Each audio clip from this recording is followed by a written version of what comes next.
तो आज की इस वीडियो में हम लोग बात करेंगे क्लास 10th का दूसरा चैप्टर जिसका नाम है दोस्त मेरे बहुपद। इसको इंग्लिश में दोस्त मेरे बोलते हैं पॉलिनोमियल्स। पॉलिनोमियल्स। और ये जो आपका बहुपद है दो शब्दों के मेल से बना हुआ है, पहला बहु और दूसरा पद। अगर हम आपको थोड़ा सा व्याकरण की ओर ले जाए तो आपने पढ़ा होगा एक वचन। एक वचन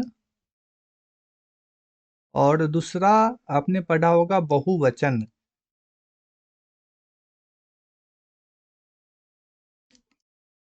दोस्त मेरे, इसमें किसी भी वस्तु की संख्या मात्र केवल एक होती थी और इसमें किसी भी वस्तु की संख्या एक से अधिक, अगर आपको थोड़ा सा याद हो तो। और ये जो बहु शब्द है वो यहीं से लिया गया है। बहु यानी कि एक से अधिक। एक से अधिक। और पद का मतलब दोस्त मेरे पद ही होता है, जिसको इंग्लिश में बोलते हैं टर्म्स। इसको एग्जाम्पल की मदद से समझते हैं। जैसे में हमारा कोई एग्जाम्पल है 2x + 5। अगर बात करें इसमें पद की संख्या तो दोस्त मेरे ये आपका पहला पद और ये आपका दूसरा पद। एक और एग्जाम्पल ले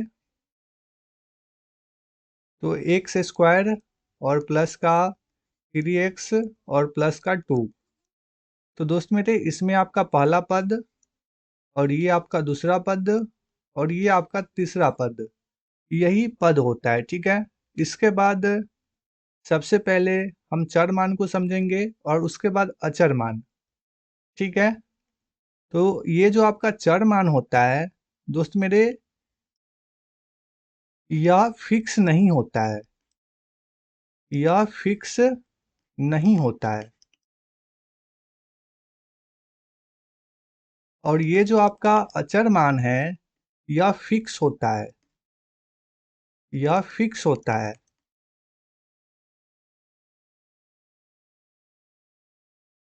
यह फिक्स नहीं होता है, इसका मतलब यह हमेशा यह हमेशा बदलते रहता है। बदलते रहता है।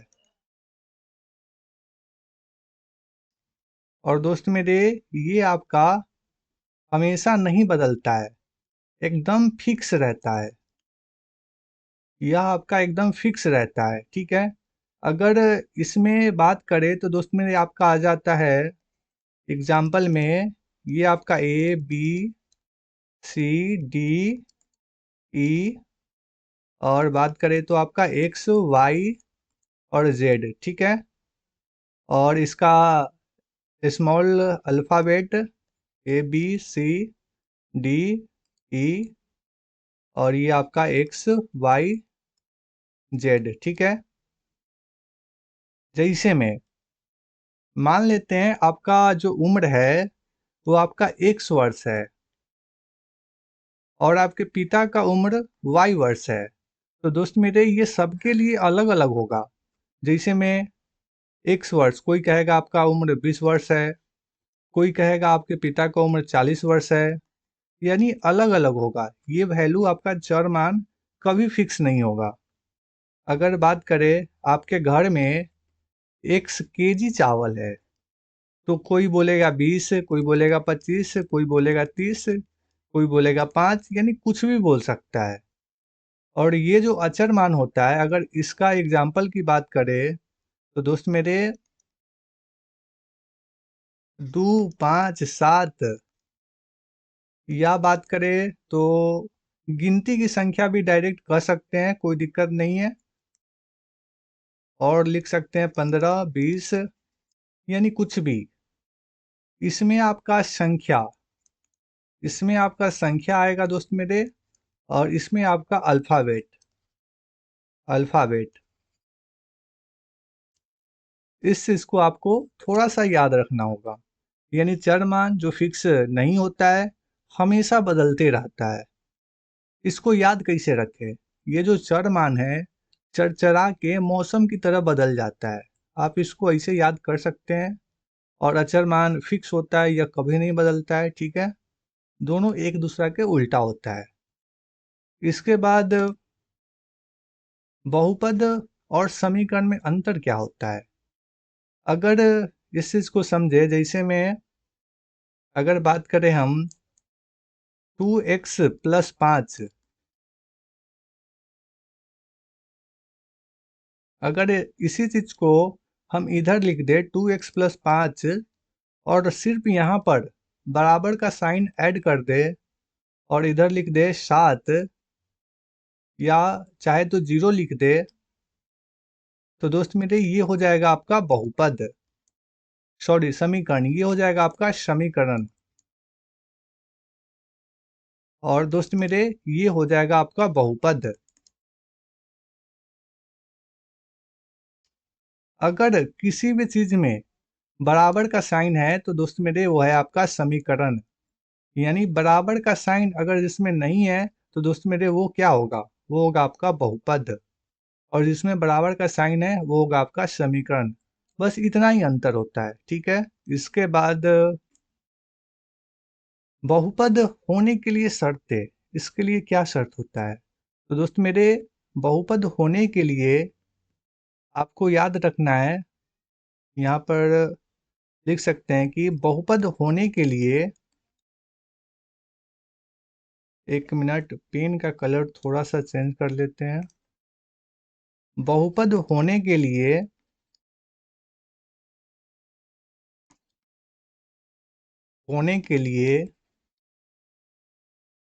चर मान के पावर में या कहे तो घात में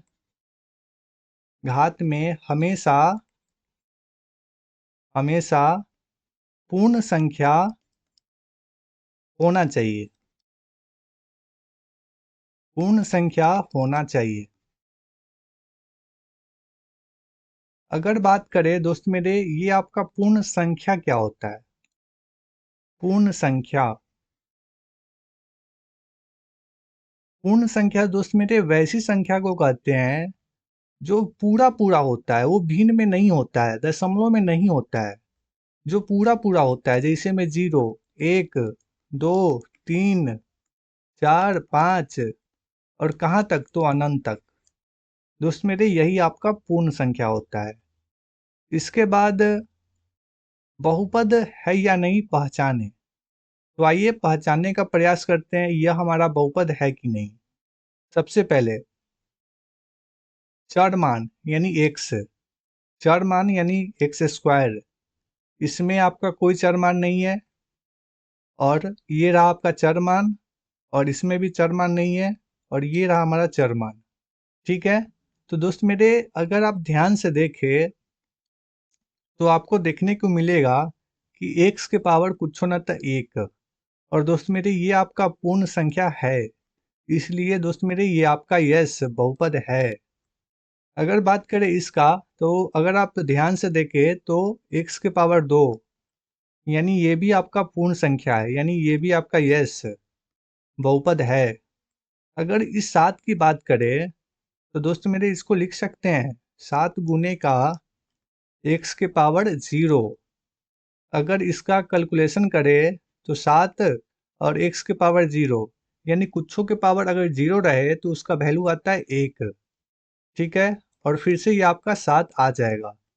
यानी कि यहाँ पर पूर्ण संख्या है, इसलिए दोस्त मेरे ये भी आपका यस बहुपद है। अगर इसका बात करें तो डायरेक्ट दिख रहा है पावर में 32, यानी कि यस ये भी आपका बहुपद है।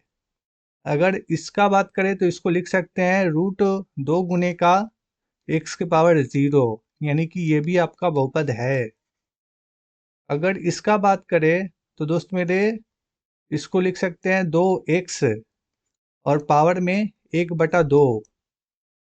दोस्त मेरे ये आपका पूर्ण संख्या नहीं है, इसलिए नो, ये आपका बहुपद नहीं है। और बात करें तो दोस्त मेरे इसको लिख सकते हैं,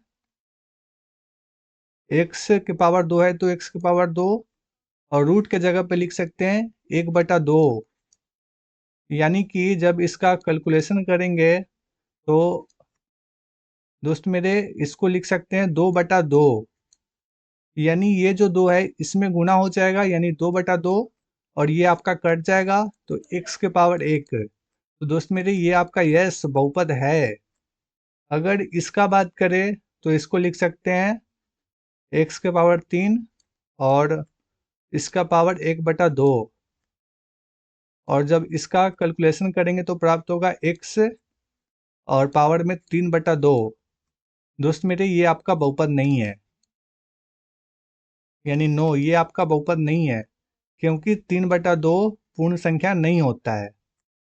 अगर इसका बात करें तो जब इसको सॉल्व करेंगे तो प्राप्त होगा आपको x के पावर -1, और दोस्त मेरे -1 आपका पूर्ण संख्या नहीं होता है, इसलिए ये भी आपका बहुपद नहीं है। अगर इसका बात करें तो इसको लिख सकते हैं दोस्त मेरे, जब ये ऊपर जाएगा तो x के पावर -2, यानी ये भी आपका बहुपद नहीं है। अगर इसका बात करें तो दोस्त मेरे ये भी आपका बहुपद नहीं है। अगर इसका बात करें तो ये भी बटा में है, इसलिए ये भी आपका बहुपद नहीं है। अगर इसका बात करें दोस्त मेरे, यहाँ पर ये चर मान, ये तो ठीक है, ये भी ठीक है, इसलिए ये भी आपका यस बहुपद है। अगर इसका बात करें तो ये जो y है वो बटा में है, ऊपर जाकर हो जाएगा माइनस में, इसलिए ये भी आपका बहुपद नहीं है। अगर इसका बात करें तो इसको लिख सकते हैं 5 गुने का x के पावर 0। दोस्त मेरे ये आपका बहुपद है, क्योंकि पावर में पूर्ण संख्या, यस बहुपद है। अगर इसका बात करें तो यहाँ पर ठीक है, यहाँ पर ठीक है, और यहाँ पर तो ठीक ही है, यानी यस ये भी आपका बहुपद है। ठीक है, इसके बाद याद रखने योग्य बातें, यानी कि चर मान का घात भिन्न में नहीं होना चाहिए, यानी जिस इस तरीका से 1/x या 1/x², इस तरीका से भिन्न में नहीं होना चाहिए। कोई भी चर मान रूट में नहीं होना चाहिए, जैसे में √x, ठीक है, इस तरीका से नहीं होना चाहिए। जब तक तीसरा इसका, जब तक चर मान का घात पूर्ण संख्या नहीं होगा तब तक बहुपद नहीं होगा। इतना आपको याद रखना होगा। ठीक है, तो आज की इस वीडियो में इतना ही। अगली वीडियो में हम लोग बहुपद का नामकरण करेंगे।